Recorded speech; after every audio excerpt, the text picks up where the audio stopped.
In this video, I show you how to fix Google is not working in my phone problem. For solving this problem, make sure that your Google app is up to date. For check it, go to Google Play Store. Now search for Google, tap on it, update if available update version.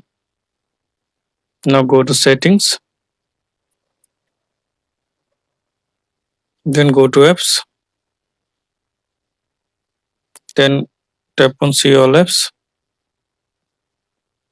Now tap on search icon, search for Google, tap on it. Now click on force stop. Now click on OK. Now click on storage and cache.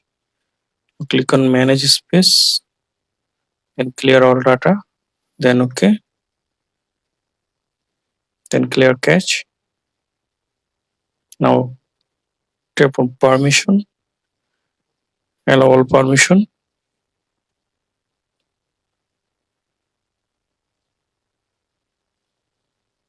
Now restart your phone.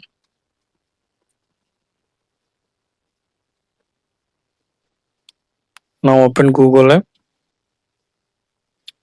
Now search anything. You can see that Google app is working.